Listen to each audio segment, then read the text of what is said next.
హుజరాబాద్ నియోజకవర్గ పరిధిలో మొదటి విడత అదేవిధంగా మూడో విడత జరిగినటువంటి ఎన్నికల్లో భారతీయ జనతా పార్టీ బలపరిచినటువంటి సర్పంచ్ అభ్యర్థులు అదేవిధంగా మా భారతీయ జనతా పార్టీ నాయకుల సహకారంతో గెలిచినటువంటి సర్పంచ్ అభ్యర్థులందరికీ కూడా మేము ఈ సందర్భంగా హృదయపూర్వకమైనటువంటి శుభాకాంక్షలు తెలియజేస్తూ ఉన్నాం. మరి ప్రధానంగా గత 10 సంవత్సరాలు ఈ రాష్ట్రంలో అధికారంలో ఉన్నటువంటి టీఆర్ఎస్ పార్టీ కానీ 2 సంవత్సరాలు అనేక మాయమాటలతోనే అధికారంలోకి వచ్చినటువంటి కాంగ్రెస్ పార్టీని ఈరోజు ప్రజలు నమ్మరు అనడానికి నిదర్శనమే మరి యొక్క మన జరిగినటువంటి సర్పంచ్ ఎన్నికలు వచ్చినటువంటి ప్రజా తీర్పు అని చెప్పి మేము తెలియజేస్తూ ఉన్నాం. ఎందుకంటే భారతీయ జనతా పార్టీ తెలంగాణ రాష్ట్రంలో మరి అధికారం దిశగా ఏ విధంగా ముందుకు పోతుందో దానికి మరి ఉదాహరణగా హుజరాబాద్ నియోజకవర్గంలో మా అభ్యర్థులు గెలిచినటువంటి విజయమే ఒక నాంది అని చెప్పి నేను తెలియజేస్తూ మరి ముఖ్యంగా మరి గౌరవ పార్లమెంట్ సభ్యులు మల్కాజ్గిరి పార్లమెంట్ సభ్యులు ఈటల రాజేందర్ గారు గత 25 సంవత్సరాలుగా ఈ ప్రాంతానికి అనేక రకాల సేవలు చేసి ఈ ప్రాంత ప్రజలతో మమేకమై మరి ఉన్న కారణంగా మరి భారతీయ జనతా పార్టీ నుండి ఒకలే కాదు కొన్ని గ్రామాల్లో అయితే 2-3 కూడా పోటీపడి మరి మేము గెలుస్తామని చెప్పి మరి పోటీ చేసినటువంటి సందర్భాలు ఉన్నాయి. ఈరోజు కాంగ్రెస్ పార్టీకి టీఆర్ఎస్ పార్టీకి అభ్యర్థులు కరువై మరి మా పార్టీ అభ్యర్థులు తీసుకున్నటువంటి పరిస్థితి కూడా మరి హుజరాబాద్ నియోజకవర్గంలో ఉన్నది. కాబట్టి ఈరోజు కమలాపూర్ మండలంలో దాదాపుగా భారతీయ జనతా పార్టీ బలపరిచినటువంటి అభ్యర్థులు నరేంద్ర మోడీ గారి ఫోటో అయితేనేమి, ఈటల రాజేందర్ గారి బొమ్మ అయితేనేమి, అదేవిధంగా మా కేంద్ర మంత్రి సంజయ్ గారి బొమ్మతో 7 సర్పంచులు భారతీయ జనతా పార్టీ సర్పంచ్ గెలవడం జరిగింది. అదేవిధంగా మరి ఈటల రాజేందర్ గారి యొక్క మద్దతుతోని వారి యొక్క అభిమానుల మద్దతుతోని మరొక 5 ఇండిపెండెంట్ సర్పంచులు కూడా మరి ఈరోజు గెలవడం జరిగింది. మొత్తం 12 మంది సర్పంచులు కమలాపూర్ మండలంలో భారతీయ జనతా పార్టీ సర్పంచులు గెలిచారని మేము భావిస్తూ ఉన్నాం. అంతేకాకుండా నిన్న జరిగినటువంటి ఎన్నికల్లో కూడా జమ్మికుంట మండలంలో 6 భారతీయ జనతా పార్టీ బలపరిచినటువంటి సర్పంచ్ గెలవడం జరిగింది. అదేవిధంగా ఒక సర్పంచ్ ఇండిపెండెంట్ కూడా మేము మద్దతు ఇవ్వడం జరిగింది, వారు కూడా విజయం సాధించడం జరిగింది. అదేవిధంగా వీణవంక మండలంలో 6 భారతీయ జనతా పార్టీ సర్పంచ్ బలపరిచినటువంటి అభ్యర్థులు గెలవడం జరిగింది. 2 కూడా ఇండిపెండెంట్లు కూడా మేము అక్కడ వారికి మద్దతు ఇవ్వడంతో గెలవడం జరిగింది. మొత్తం 8 మంది గెలవడం జరిగింది. అదేవిధంగా ఇల్లంతకుంట మండలంలో 4 భారతీయ జనతా పార్టీ సర్పంచులు గెలిస్తే 2 ఇండిపెండెంట్లు కూడా మేము గౌరవ రాజేంద్ర అన్న సూచనతో గౌరవ నాయకుల సూచనతో మేము వారికి మద్దతు ఇస్తే ఈరోజు అక్కడ కూడా గెలవడం జరిగింది. అదేవిధంగా మరి హుజరాబాద్లో కూడా 4 భారతీయ జనతా పార్టీ మరి మద్దతుగా సర్పంచ్ ఎన్నికైతే ఒకరు ఇండిపెండెంట్ గెలిచినటువంటి వాళ్ళకు కూడా మేము పూర్తి స్థాయి సహకారం అందించి వారికి మద్దతు ఇవ్వడంతో వారికి ఇవ్వడం జరిగింది.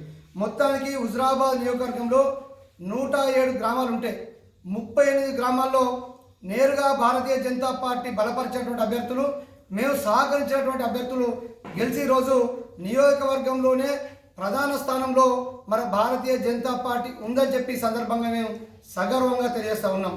మరి ప్రధానంగా సర్పంచ్ అభ్యర్థులకు రాబోయే రోజుల్లో గౌరవ పార్లమెంట్ సభ్యులు మరి ఈటల రాజేందర్ గారు కృషితోని వారికి అనేక ఈ ప్రాంతం పట్ల అవగాహన ఉన్నది. ఏ గ్రామానికి ఏం కావాలి, ఏ గ్రామంలో ఏ సమస్య ఉందని చెప్పి వారికి పూర్తి అవగాహన ఉంది. కాబట్టి తప్పకుండా కేంద్ర ప్రభుత్వ సహకారంతో వారు ఈ ప్రాంతాన్ని అభివృద్ధి చేస్తామని చెప్పి వారు గ్రామాల్లో తిరిగినప్పుడు చెప్పడం జరిగింది. అదేవిధంగా మాకు ఇక్కడ పార్లమెంట్ సభ్యులు బండి సంజయ్ గారు కూడా మంత్రిగా ఉన్నారు. వారు కూడా అనేక రకాల మన నిధులు తీసుకొచ్చి ఈ నియోజకవర్గాన్ని అభివృద్ధి చేస్తామని చెప్పి సందర్భంగా తెలియజేస్తూ మరి ఈరోజు కాంగ్రెస్ బీఆర్ఎస్ పార్టీలు ఒక కుమ్మక్కాయి అనేక గ్రామాల్లో వాళ్ళకి అభ్యర్థులు లేక 2 కలిసి పోటీ చేసి ఈరోజు భారతీయ జనతా పార్టీ అభ్యర్థుల పైన పోటీ చేసినటువంటి దుర్మార్గ పరిస్థితులు మన సర్పంచ్ ఎన్నికలు మనం చూడడం జరిగింది. అంతేకాదు మొన్న జరిగినటువంటి కమలాపూర్ ఎన్నికల్లో మొదటి విడత ఎన్నికల్లో భారతీయ జనతా పార్టీ బలపరిచినటువంటి అభ్యర్థులు ఈటల రాజేందర్ గారు సొంత మండలం అక్కడ మరి ప్రచారం చేస్తే 5 అభ్యర్థులు గెలవడే కాకుండా మేము రాజేందర్ గారు ప్రచారం చేయక పక్కన ఉన్న గ్రామాల్లో మరి వారు పిలిపిస్తే కూడా ఇంకో 2 మొత్తం 7 భారతీయ జనతా పార్టీ సర్పంచులు గెలిచారు. అదేవిధంగా 5 సర్పంచులు మరి రాజేందర్ గారు వీళ్ళని గెలిపించండి, నాకు సమయం లేక నేను రాలేకపోతున్నా అని చెప్పి వారు పిలిపిస్తే గెలిచినటువంటి 5 సర్పంచ్ 12 మంది సర్పంచులు ఈరోజు భారతీయ జనతా పార్టీ గెలిస్తే కాంగ్రెస్ బీఆర్ఎస్ నాయకులు వారితో 2 కలిసి మరొక విషపూరితమైన ప్రచారం సోషల్ మీడియా ద్వారా కమలాపూర్లో మరి భారతీయ జనతా పార్టీ 2-3 స్థానాల్లో గెలుచుకుంది అన్నటువంటి ఒక దుర్మార్గ ప్రచారం చేస్తూ ఉన్నారు. దాన్ని మేము ఖండిస్తూ ఉన్నాం. దాన్ని ప్రజలందరూ కూడా ఆలోచించాలని చెప్పి మేము ఈ సందర్భంగా తెలియజేస్తూ ఉన్నాం. మరి రేపు కూడా తప్పకుండా ఈ యొక్క వీణవంక, జమ్మికుంట, ఇల్లంతకుంట, హుజరాబాద్ మండలంలో గెలిచినటువంటి సర్పంచులు, భారతీయ జనతా పార్టీ సర్పంచుల పైన కూడా ఒక విష ప్రచారం చేసేటువంటి ప్రయత్నం ఈరోజు ప్రతిపక్ష పార్టీలు చేస్తున్నారని మాకు సమాచారం జరిగింది. కాబట్టి ప్రజలకు మేము విజ్ఞప్తి చేస్తూ ఉన్నాం, మీరు ఏదైతే నిండు మనసుతోని మా భారతీయ జనతా పార్టీ బలపరిచేటువంటి సర్పంచులు గెలిపించారో మరి ఆ సర్పంచులందరూ కూడా మీ నమ్మకాన్ని వమ్ము చేయకుండా మీ గ్రామాల అభివృద్ధి కోసం తప్పకుండా కూడా మరి గౌరవ ఈటల రాజేందర్ గారు అయితేనేమి, బండి సంజయ్ గారి యొక్క సహకారంతో తప్పకుండా కూడా మీ ప్రాంతంలో అభివృద్ధి చేస్తారని చెప్పి నేను ఈ సందర్భంగా తెలియజేస్తూ మరి ఇప్పటికైనా కూడా ప్రజలందరూ కూడా భారతీయ జనతా పార్టీ వైపు చూస్తున్నారనే సంకేతం ఈ ఎన్నికల్లో రావడం జరిగింది. మరి రేపు రాబోయేటువంటి ఎంపీటీసీ, జెడ్పీటీసీ ఎన్నికలు అయితేనేమి, మున్సిపాలిటీ ఎన్నికలు అయితేనేమి, ఏ ఎన్నికలు వచ్చినా కూడా మరి భారతీయ జనతా పార్టీ ఈ యొక్క హుజరాబాద్లో విజయకేతనం ఎగురవేస్తానికి సర్పంచ్ ఎన్నికలు వచ్చినటువంటి రిజల్టే నేను ఉదాహరణ చెప్పి తెలియజేస్తూ తప్పకుండా కూడా ఈ ప్రాంతంలో మరి ఎందుకంటే 20 సంవత్సరాల ఈటల రాజేందర్ గారు అనేక రకాల వేలాది మందికి అనేక రకాలుగా ఆదుకున్నటువంటి చరిత్ర ఉన్నది. ఈ ప్రాంతంలో ప్రతి ఇంటికి ఒక కుటుంబ సభ్యులాగా, ఏ ఇంటిని తట్టినా మా ఇంటికి ఒక పెద్ద కొడుకులాగా రాజేందర్ పనిచేసిండని చెప్పి మరి భావించేటువంటి ప్రాంతం కాబట్టి వారు మల్కాజ్గిరి ఎంపీ అయినప్పటికీ మరి వారు వచ్చి ఒక పూట వచ్చి ఇక్కడికి వచ్చి ఒక పిలిపిస్తేనే మరి ఇంత పెద్ద ఎత్తున మరి సర్పంచ్ అభ్యర్థి గెలవడం జరిగింది.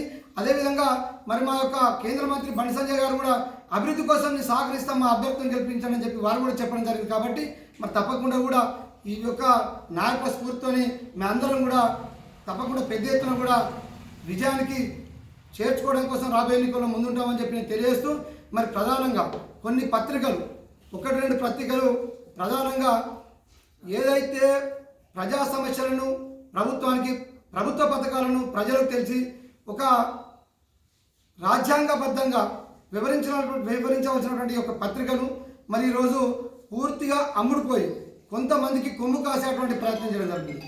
ముఖ్యంగా గౌరవ ఈటల రాజేందర్ గారి పైన ఆ పత్రికలు విషపూరితమైనటువంటి విషం చిమ్ముతూ మరి అనేక రకాల ఆరోపణలతో మరి ఈటల రాజేందర్ గారి యొక్క హుజరాబాద్లో గ్రాఫ్ తగ్గిందనేటువంటి ప్రయత్నం చేయడం కోసం అనేక రకాల ఆర్టికల్ రాస్తున్నట్టు మా దృష్టి రావడం జరిగింది. గతంలో 1-2 కూడా మరి ఆ పేపర్లో వచ్చినాయి. మరి దాన్ని ప్రజలు కూడా చీత్కరించుకుంటున్నారు. ఒక పెద్ద పత్రికలై ఉండి మరి వాస్తవాలు ప్రజలు తెలపాల్సినటువంటి పత్రికలే ఈ రకంగా మరి అమ్ముడుపోయి కొంత వ్యక్తుల మీద ఒక కక్ష కట్టి వివరించడం దుర్మార్గం అని చెప్పి కూడా మొత్తం చర్చ జరుగుతుంది. మరి తప్పకుండా మేము పత్రిక అంటే మాకు గౌరవం ఉన్నది. ఎందుకంటే ప్రజాస్వామ్యంలో మరి పత్రికలు తప్పకుండా కూడా ప్రజాస్వామ్యబద్ధంగా ప్రజల పక్షాన్ని నిలబడవలసినటువంటి పత్రికలు ఈరోజు మరి ప్రజల పక్షాన్ని వదిలేసి డబ్బులు ఇచ్చే వారికి అనుకూలంగా మరి పత్రికలు రాయడం దుర్మార్గం అని చెప్పి తప్పకుండా కూడా అలాంటి పత్రికలకు తగిన బుద్ధి చెప్తామని చెప్పి కూడా ఈ సందర్భంగా హెచ్చరిస్తా ఉన్నాం.